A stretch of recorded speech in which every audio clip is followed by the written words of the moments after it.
இஸ்லாமிய அமைப்பு அந்த கட்சியோட கூட்டணி, அந்த இஸ்லாமிய அமைப்பு அந்த கட்சியோட கூட்டணி, இப்படி ஒவ்வொருத்தரும் செதறி கிடக்கிறதுனால எந்த கட்சியினரால ஆபத்து நமக்கு குறைவு அப்படிங்கறத நம்ம பார்க்கணும். இப்ப இதுல யாருக்கு ஓட்டு போடுறது, எந்த கட்சி சிறந்தது, எந்த கட்சியினர் வந்தா நம்ம வாழ்வாதாரத்துக்கான அந்த கேள்விக்குறி வராது அப்படின்னு பார்த்தோம்னா, அந்த கட்சி நமக்கு நன்மையை கொடுக்குதோ இல்லையோ அது நமக்கு கெடுதியா அமைஞ்சிடக்கூடாது அப்படிங்கறத மட்டும் நல்லா நினைவுல கொண்டு, அஸ்ஸலாமு அலைக்கும் வரஹ்மத்துல்லாஹி வபரகாத்துஹு. ரப்பி ஷ்ரஹ் லி சத்ரி வயஸ்ஸிர் லி அம்ரி வஹ்லுல் உக்தத்தம் மின் லிசானி யஃப்கஹு கௌலி. அல்ஹம்துலில்லாஹ். இன்னைக்கு நம்ம எதை பத்தி பார்க்க போறோம்னா, அதாவது இந்த நம்மளுடைய தமிழ்நாட்டுல முஸ்லிம்கள் இருக்கோம் இல்லையா, அவங்க யாருக்கு ஓட்டு போடலாம்? ஏன்னா நம்மளுடைய நாட்டுல, அதாவது இந்திய நாட்டிலேயே ஷரியா சட்டத்தை ஃபாலோ பண்றது இல்ல. அப்போ இஸ்லாமியர்கள் ஆகிய நம்மளுடைய ஓட்டு யாரை நோக்கி இருக்கணும் அப்படின்னு சொல்லி ஒருத்தவங்க கேள்வி கேட்டிருந்தாங்க. இதுக்கு முதல்ல நம்ம ஒண்ணு புரிஞ்சுக்க வேண்டியிருக்கு. அதாவது ஷரியா சட்டத்தை ஃபாலோ பண்ற இடத்துலதான் நம்ம ஓட்டு போடணும், நம்மளுடைய குடியுரிமையை நம்ம காட்டணும் அப்படிங்கிறது அவசியம் கிடையாது. குடியுரிமை அப்படிங்கிறது நம்ம வாழ்ற நாட்டுல நம்ம எங்க வேணும்னாலும் என்ன பண்ணலாம், நம்ம வாழ்றோம் அப்படிங்கிறதுக்கான நம்மளுடைய அரசாங்கம் எப்படி நடக்குது, இது மக்களாட்சி. அப்போ மக்களால நம்மளுடைய அரசு தேர்ந்தெடுக்கப்படணும் அப்படிங்கிறதுக்காக நம்மளுடைய அந்த ஒப்பீனியனை சொல்ற இதுதான் இந்த எலெக்ஷனுங்கிறது. சோ நம்ம என்ன பண்ணணும்னா, கண்டிப்பா ஒவ்வொரு குடிமகனும் ஓட்டு போடுறது கடமையான ஒரு விஷயம். இப்ப இதுல ஷரியா சட்டம் இல்லையே அப்படின்னு நீங்க கேட்டீங்கன்னா, நம்ம ஒண்ணு நல்லா புரிஞ்சுக்கணும். இப்போ சவுதி அரேபியா இருக்கட்டும், கத்தார், துபாய், இந்த மாதிரி அங்க இருக்கு இல்லையா, மிடில் ஈஸ்ட் நாடுகள்லாம் இருக்கிறதும் ஷரியா சட்டம் தான் இருக்கு. அவங்க ஷரியா சட்டம்னு, அதாவது இஸ்லாமிய அரசுன்னு சொல்றாங்களே தவிர அங்க மார்க்கம் எங்கேயாவது இருக்குதா? மார்க்கத்தை ஃபாலோ பண்ணிக்கிட்டு இருக்காங்களா? இல்லையா? அதாவது இங்க உள்ளவங்களே, இந்தியால உள்ளவங்களே பரவாயில்ல, இந்தியா மாதிரி நாடுகள், மற்ற நாடுகள்ல உள்ளவங்களே பரவாயில்ல, அவங்க எல்லாம் எப்படி இருக்காங்க, இஸ்லாத்தையே முழுமையா ஆணி வேரோட அழிக்கணும்னு நினைக்கிற மனிதர்களுடைய என்ன பண்றாங்க, கை கோத்துக்கிட்டு அவங்களுக்கு அடிமைகளா இருக்கிறாங்க. சோ நல்லா தெரியுது நம்ம யாரு கூட இருக்கோம், யாருக்கு நம்ம ஜால்ரா போடுறோம், யாரு காலில் விழுந்து கிடக்குறோம், இவங்க இஸ்லாத்தை அழிக்கணும்னு நினைக்கிறாங்க அப்படின்னு தெரியுது. தெரிஞ்சும் அவங்க பண்ணிக்கிட்டு இருக்காங்க. அப்புறம் எப்படி அது ஷரியா சட்டத்தை அவங்க ஃபாலோ பண்றாங்க? அதெல்லாம் முடிஞ்சு போச்சு. அதாவது நபிகள் நாயகம் ஸல்லல்லாஹு அலைஹி வஸல்லம் அவங்களுடைய காலத்துக்கு பிறகு, அவங்களுக்கு பிறகு வந்த கலிஃபாக்களுடைய காலத்திற்கு பிறகே பல குழப்பங்கள் என்னவாச்சு, இந்த உலகம் தான் அப்படிங்கிற மாதிரியான சூழ்நிலைக்குள்ள நிறைய மன்னர்கள் வந்துட்டாங்க.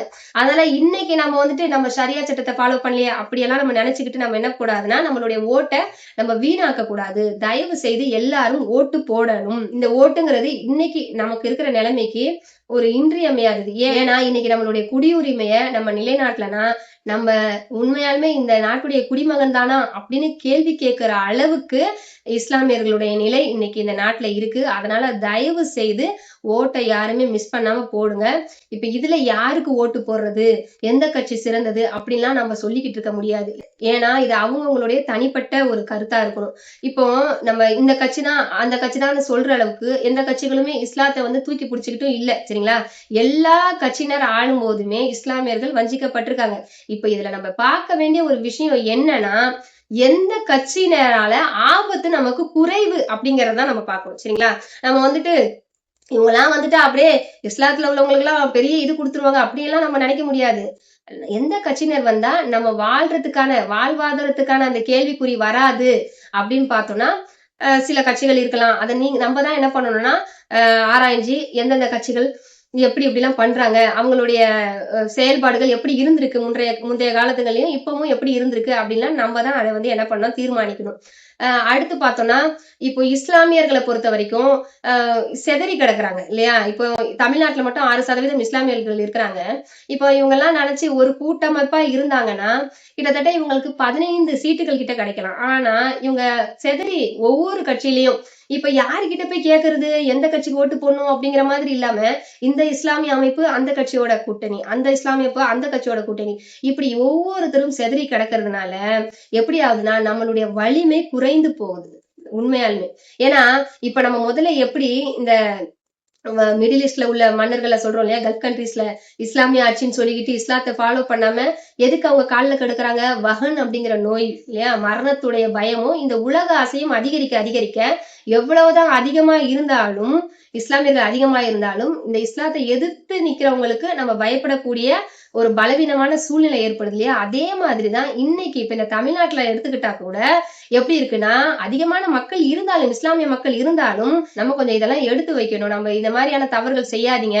அதாவது நம்ம எல்லாம் ஒரு குழுவா இருப்போம், நம்ம எல்லாம் ஒற்றுமையா இருந்து என்ன பண்ணுவோம், நமக்கான முன்னேற்ற பணிகள்ல நம்ம செயல்படுவோம் அப்படின்னு நம்ம அவங்களை தூண்டணும்னா, அது நன்மையா கூட அமையலாம். ஆனா அதுக்கான வாய்ப்புகள்லாம் இருக்கான்னு தெரியல.